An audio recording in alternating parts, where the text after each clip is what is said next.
went to the rap party, that this was it for the Andy Griffith Show.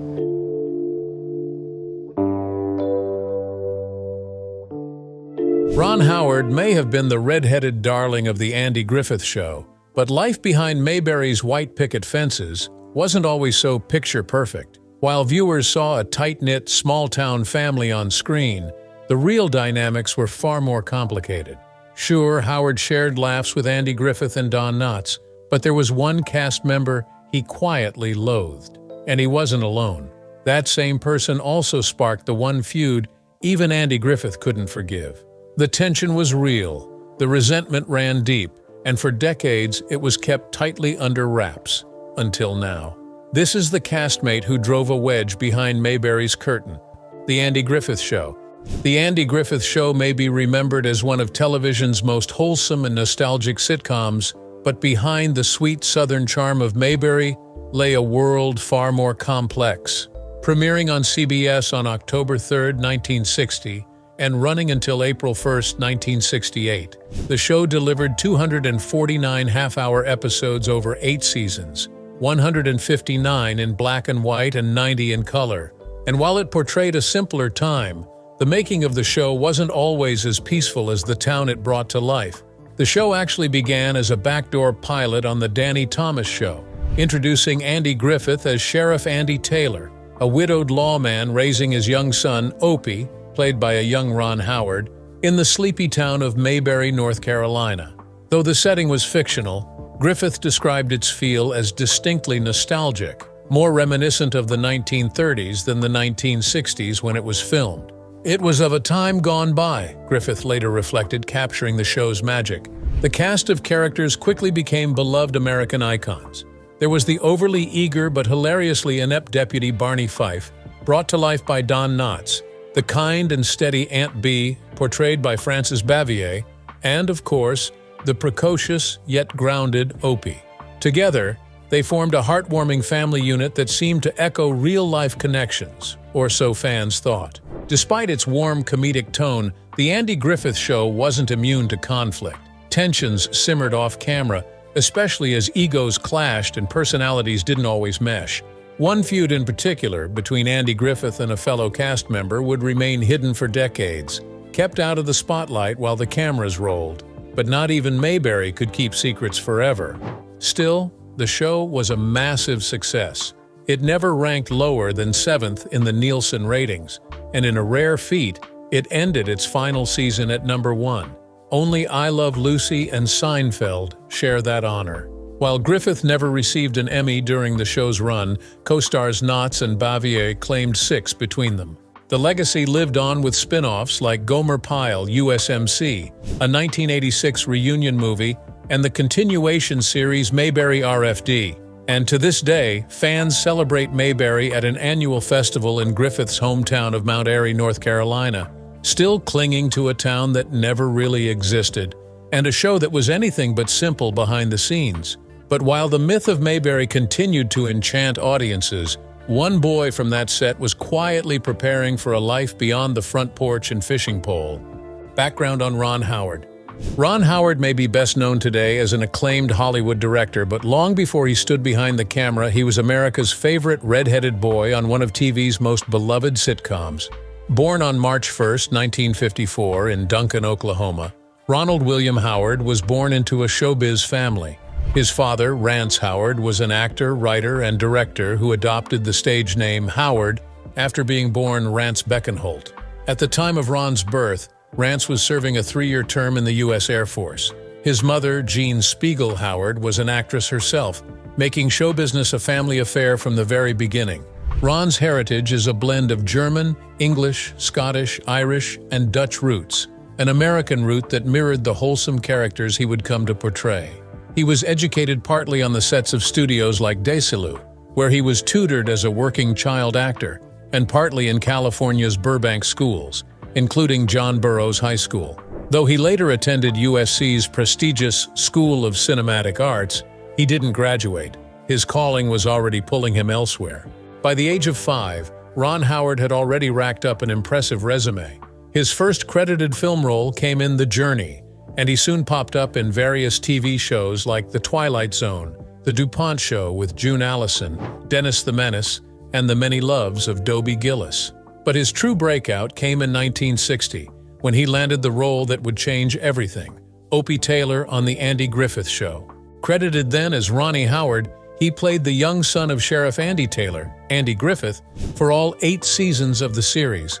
Looking back on his first days on set, Howard once recalled being preoccupied with a toy turtle he had to pretend was real and dead.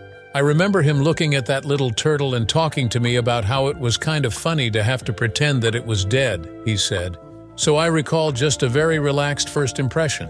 That balance of gentle guidance and subtle humor was exactly the kind of tone that defined the series. Even though it aired in the 1960s, The Andy Griffith Show deliberately leaned into a tone of old-fashioned Americana. It was timeless, nostalgic, and radiated the warmth of a simpler era. Alongside Don Knotts' unforgettable portrayal of Barney Fife, Frances Bavier's wise and nurturing Aunt Bee, and a colorful ensemble of Mayberry townsfolk, the show became a staple in American homes. Though it never won an Emmy for Outstanding Comedy Series, it was nominated 3 times, and co-stars Knotts and Bavier won 6 acting Emmys between them. But Howard's career didn't stop when The Andy Griffith Show ended. In fact, it only picked up steam. In 1974, he found a second wave of fame playing Richie Cunningham on Happy Days. What began as a segment of Love, American Style, quickly spun off into a hit series. As the wholesome, clean-cut Richie, Howard played the perfect foil to Henry Winkler's leather-jacketed, street-smart Fonzie. On set, their chemistry was real, both on screen and off, and the duo helped catapult the show into pop culture legend. Still, Howard had his sights set beyond acting. Even while filming Happy Days, he was already exploring life behind the lens. His directorial debut came with the 1977 film Grand Theft Auto, a low-budget action comedy co-written with his father. The opportunity was part of a clever deal with producer Roger Corman. Howard would star in Eat My Dust in exchange for the chance to direct his own film.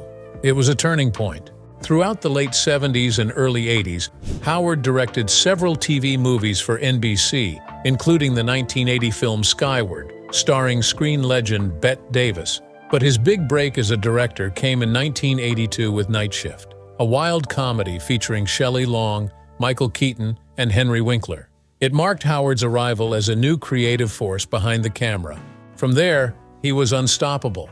In 1984, he directed Splash, a romantic fantasy comedy starring Tom Hanks, Daryl Hannah, Eugene Levy, and John Candy. The film was both a box office and critical success, proving Howard could deliver hits with heart, humor, and wide appeal. What began with a toy turtle and a role as Opie Taylor became a lifelong career. Ron Howard was never just a child actor. He was a storyteller in training. And once he stepped behind the camera, he made sure Hollywood never forgot it. But before the awards, the box office triumphs, and the directorial acclaim, Howard cut his teeth on a set that wasn't nearly as sunny as it seemed. Behind the gentle pace of life in Mayberry, real tension simmered.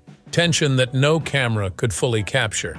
Tensions on the set of The Andy Griffith Show. The drama on The Andy Griffith Show didn't just unfold in front of the camera. In fact, some of the most emotional storylines were happening behind the scenes, between 2 of the show's biggest stars. Andy Griffith and Frances Bavier were television royalty, iconic figures of mid-20th century entertainment, best known for their warm portrayals of Sheriff Andy Taylor and Aunt Bee. But while they radiated harmony on screen, off-screen their relationship was anything but friendly. Much like the famously strained friendship between Selena Gomez and Francia Raisa, the tension between Griffith and Bavier added a dramatic layer to an otherwise feel-good classic. For decades, this rift has sparked curiosity among fans and entertainment historians alike. The root of their friction lay in deep personality clashes and differing professional values. It wasn't a brief misunderstanding. It was a Cold War that quietly simmered behind Mayberry's white picket fences and followed them long after the final episode aired. This behind-the-scenes feud, often whispered about but rarely confirmed, has become part of the show's deeper legacy, one that complicates the rosy nostalgia viewers associate with The Andy Griffith Show. At the show's heart was Andy Griffith, playing the calm and collected Sheriff Andy Taylor. With a steady hand and a disarming smile, Sheriff Taylor brought peace to Mayberry without ever raising his voice. He was a widowed father, a wise lawman, and a steady moral compass for the town, balancing parenting, policing, and neighborly disputes with timeless grace. His charm defined the show's tone, warm, grounded, and quietly heroic. Sharing that warm space on the show was Frances Bavier, cast as Aunt Bee, Andy Taylor's no-nonsense, kind-hearted aunt. Aunt Bee wasn't just a caretaker. She was the emotional center of the Taylor household. Her character provided comforting meals, gentle scoldings, and homespun wisdom. Bavier's portrayal made Aunt Bee a cultural touchstone, the quintessential television aunt. Together, Sheriff Taylor and Aunt Bee represented a sense of home and community that millions of viewers adored. But while their characters painted the perfect picture of small-town family life, reality behind the scenes was far more turbulent. According to classic country music, the tension between Griffith and Bavier stemmed from fundamental differences in how they approached their craft and each other. Bavier, known for being deeply private, maintained a deliberate distance from her co-stars. While Andy Griffith was warm and sociable off-screen, Bavier preferred solitude. To some, this came across as cold or standoffish. But it wasn't just her reserved nature that caused friction. It was her exacting standards. She took her role seriously and expected the same from everyone around her. Ron Howard, who played Little Opie Taylor, has often spoken about the positive impact Griffith had on the set. However, Howard Morris, who played Ernest T. Bass and directed several episodes, once described working with Bavier as like navigating a landmine. A seemingly simple direction, such as asking her to move a few inches for camera framing, could trigger strong resistance. She was particular about her space and presentation, and any challenge to that was unwelcome. Her precision, while admirable, sometimes led to uncomfortable standoffs with her colleagues. In an interview cited by Cheat Sheet, Griffith himself shared one memorable and painful attempt at reconciliation. He had once visited Bavier unannounced at her home, hoping to mend fences. The gesture backfired. Bavier, fiercely protective of her privacy, was not pleased by the surprise visit. Rather than healing old wounds, the encounter deepened them, reinforcing the wall between them. But as life has a way of humbling even the most resolute hearts, change eventually came. Near the end of her life, Bavier was battling cancer, a fight that brought with it moments of reflection. She picked up the phone and called Griffith. After years of tension, she was ready to speak honestly. Griffith later recalled the moment, saying Bavier apologized sincerely. "I'm sorry we didn't get along better. It was my fault." She admitted to being difficult, acknowledged his leadership on the show, and credited him with much of its success. It was a powerful gesture, one that finally put to rest years of unresolved emotion. Frances Bavier passed away in 1989 at the age of 86. Though raised in New York City, she spent her final years in North Carolina, the very place her character Aunt Bee had lived on screen. She retired from acting in 1972 and embraced a quieter life in Siler City, a small town where she found peace and connection. Locals recall her as private but kind, a far cry from the misunderstood persona she carried in Hollywood. Toward the end of her life, Bavier struggled with serious health problems, particularly heart-related complications. She spent her final days under medical care at Chatham Hospital. Just a week before her passing, she was released from the coronary care unit, though her condition remained fragile. While her official cause of death was never publicly confirmed, many believe it was due to her ongoing heart issues. Even in her final chapter, she maintained the same dignity and reserve that had defined her life and career. Andy Griffith would also live to the age of 86. According to CNN Entertainment, he passed away quietly at his home on Roanoke Island, North Carolina, early one Tuesday morning. The specific illness that led to his death was not disclosed, but his passing marked a deep loss in the world of entertainment. Griffith's family released a statement confirming he had been buried in Roanoke Island, his beloved sanctuary, and the place where he'd found personal peace. The passing of both stars marked the close of an era, but it also reminded fans of the deeper stories that exist behind television's polished surface. Even though Andy Griffith and Frances Bavier spent many years at odds, they eventually found the grace to reconcile. In the end, it wasn't about who was right or wrong. It was about two artists recognizing the humanity in each other and choosing to let go. The legacy they left behind is one of talent, heart, and ultimately forgiveness. And while the Andy Griffith Show chapter closed in Ron Howard's early life, there was another story which was quietly unfolding. A match made in heaven. There's a kind of love that doesn't make headlines every day. It doesn't scream or demand the spotlight. It just endures, quietly, steadily, decade after decade. That's the love story of Ron and Cheryl Howard. Hollywood has no shortage of whirlwind romances, public heartbreaks, or headline-grabbing flings. But in the middle of all that noise, Ron and Cheryl built something rare, something real. On June 7, 2025, they celebrated 50 years of marriage. Half a century of growing, dreaming, building, and still choosing each other every single day. Ron marked the golden anniversary with a photo of the two of them standing on the beach at sunset. No big production, no red carpet, just the warm glow of twilight and two people who've spent most of their lives in sync. He said he was grateful for the family, the memories, and the journey. Describing their love as a river ride through calm waters and tricky rapids, he credited their success to a simple secret. They just kept paddling. They were only 16 when they met, two teenagers in California with bright eyes and bigger dreams. He had freckles and that famous red hair. She had a quiet strength and the kind of presence you don't forget. He always said there was never anyone else. She was it.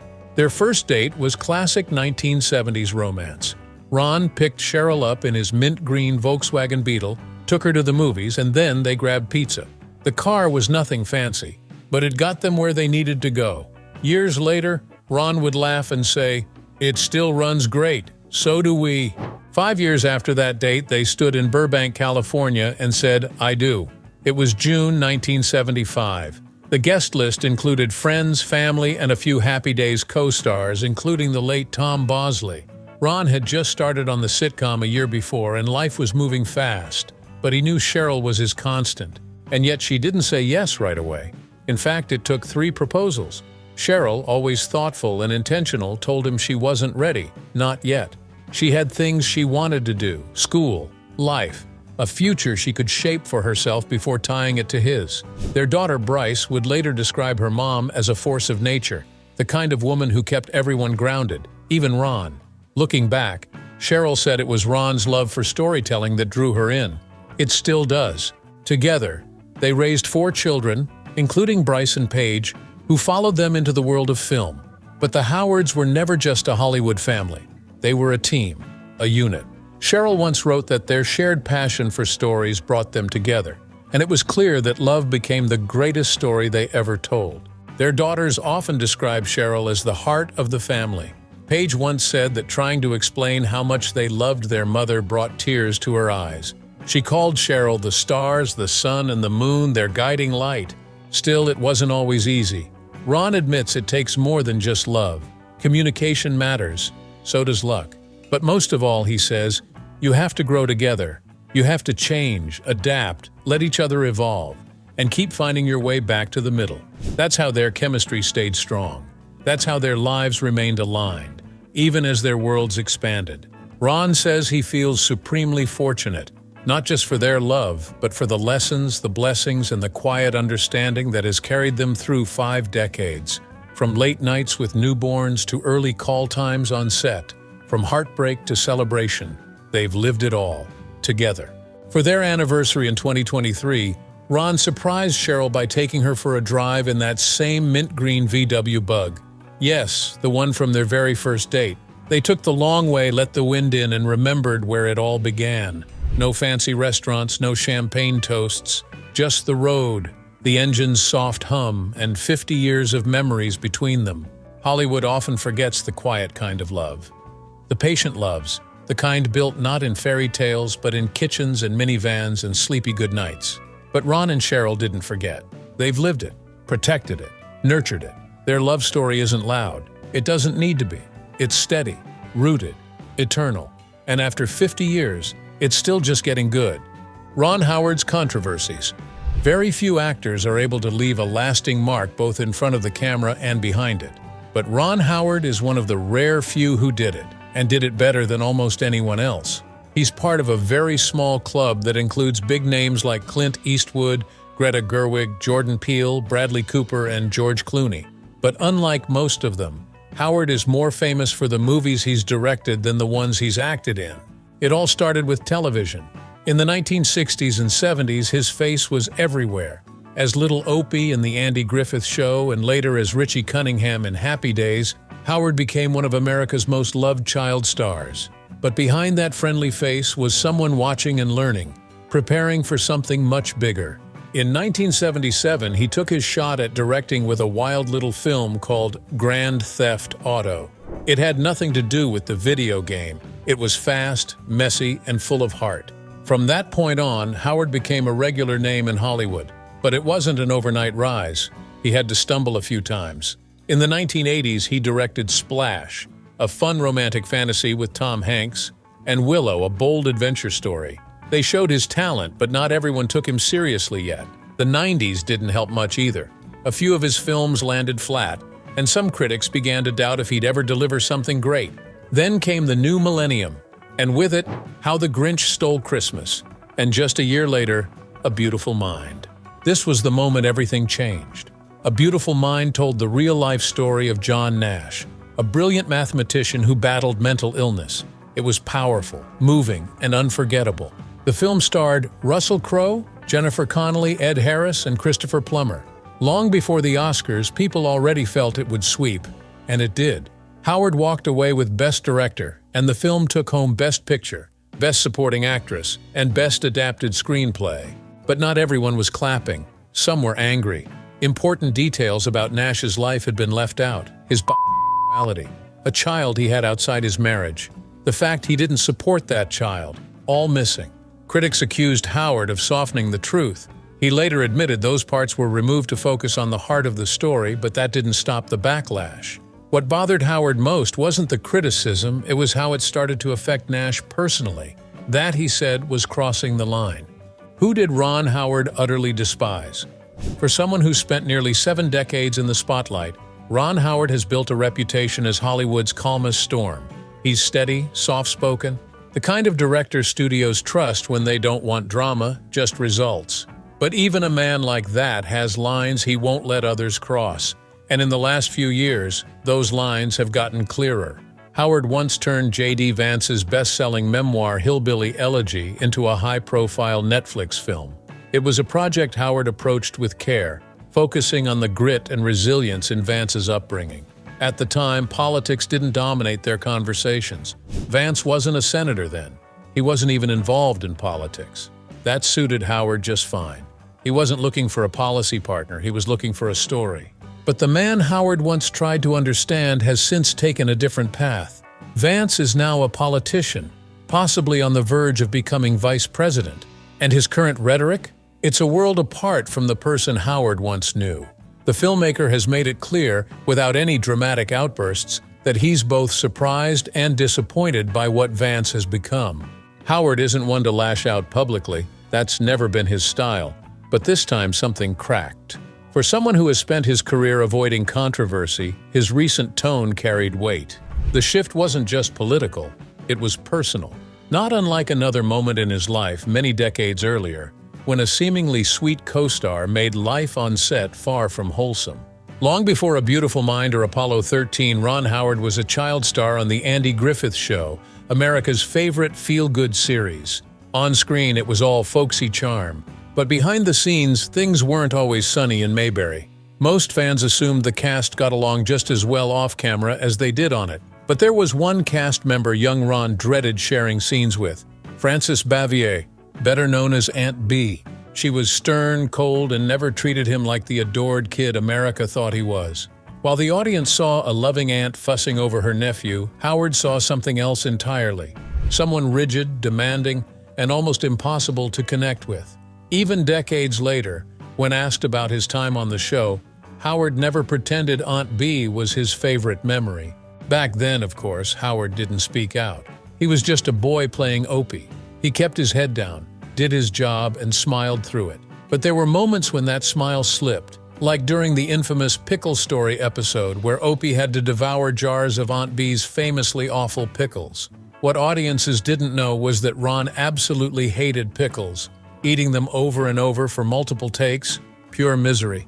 And working opposite Bavier during that scene, the emotional cherry on top. That tension stayed buried for years, never fully addressed. But those who knew the cast behind the curtain would later confirm it. Howard and Bavier simply didn't get along. She wasn't cruel, but she was icy. She never warmed to him. And as he grew older, that distance didn't fade from memory. It lingered, not in bitterness, but in clarity. Howard had learned early what it felt like to work with someone who made you feel small. So when J.D. Vance began speaking in ways that clashed with the vulnerable story Howard once tried to share, it triggered something old. This wasn't just politics. It was about trust, empathy, and being blindsided by someone you once thought you understood. He didn't have to call anyone out. The silence between his lines said enough. Years earlier, Howard had faced criticism for A Beautiful Mind, too. The film swept the Oscars, but it also drew backlash for omitting major truths about its subject, John Nash. It was a reminder that telling someone else's story, especially someone complicated, comes with risk. If you soften the edges, someone will notice. If you tell too much, someone will protest. Either way, the storyteller carries the burden. And now, watching Vance's political rise, Howard is carrying another. Not because he made a bad movie, but because the man at its center became someone unrecognizable. It's the same sting he felt decades ago when the warmth he had to fake for Aunt Bee never matched the chill she sent his way. Howard's takeaway? Don't assume what's behind the smile. A cozy script, a charming persona, a best-selling book. None of it guarantees authenticity. People can shift. They can disappoint you. They can rewrite their own stories in ways that leave you questioning why you ever tried to help them tell it in the first place. Still, Howard isn't bitter. He's evolved. From an uncomfortable child actor to a director with Oscars on his shelf and decades of trust banked in Hollywood, he's learned to pick his moments. And this moment, this political one, was worth speaking on. He didn't rant. He didn't attack. He reminded people of one thing: watch closely, think critically, and for the love of everything, vote. Because the stories we believe today shape the headlines we wake up to tomorrow. And if anyone understands how easily a character can fool an audience, it's Ron Howard. He's seen it play out, on screen, on set, and now on the national stage. What Ron Howard's movie have you seen? Let us know in the comments below. Also, like says Mad, subscribe and click the next video shown on your screen. You will enjoy it.